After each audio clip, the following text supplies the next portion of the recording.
The first student who is going to tell for us is Jessie Kerr-Whitt. Jessie, I'll tell you this little bit about her. She's a retired Jewish educator who is such a real expert at retirement that she's back to being a Jewish educator again. So with that, I'll give you Jessie. There once was a man, you know who it is. There was a man who had given up on life. He found no joy in his community, in his work, in his home.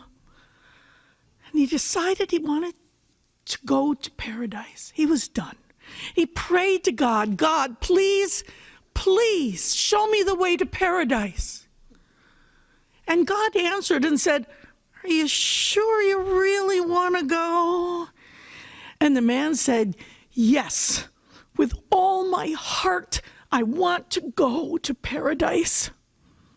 So God told him the way. Well, as it happens, paradise was just a few days' journey away from his village. So one afternoon, he decided to start out, and he walked along the road in the direction he was told. He walked and he walked. He walked until it got to be dark. And he decided he'd spend the night under the tree over there. And so he went over to the tree and he sat down under it and he looked up and, oh, there was some fruit up there. So he got up and he had some of the fruit. It was delicious. And he sat back down again and he closed his eyes, and just as he was about to fall asleep, he thought to himself, wait a minute. What if I wake up and I'm sort of confused and turned around? I know what I'll do. I will take my shoes, I will put them next to the roadway, pointed in the direction I'm going, and then when I wake up, I can go and I can put them on and keep going. It'll work out great. And so that's what he did. He put the shoes next to the road, and then he went and fell asleep. Well, sometimes unexpected things happen, and the shoes somehow got turned around during the night. Now, maybe it was an imp, maybe it was squirrels, maybe it was an angel. The next morning, he woke up, he had a little bit more of the fruit, and he said, time to go. He went over to the shoes, he said, perfect. And he got in, he put them on, and he started walking. And he walked along, and he walked along. He's feeling really good. And he walked along, and he got to the top of a hill, and he saw at the top of the next hill a village. And he said, paradise! It's paradise! Just at noon, oh my goodness, paradise! And so he ran down the hill into the valley, and he ran up the next hill to the village gates, and he looked in and he saw, an amazing village. Now, his village was full of commotion and busyness and loud and noisy, but this village was full of life and joy. And he went in and he sat down on a bench and he just enjoyed the day, watching the people going about their way. He could hear the children singing in school. He heard the sounds of people working. And he enjoyed the vitality and the love that was in this village. But it started to get dark, and the family started to gather together for dinner, and it smelled quite good. And he hadn't had more than that fruit. He was really quite hungry. So he said, well, since paradise looks so much like my village, perhaps there is a street in paradise like my street.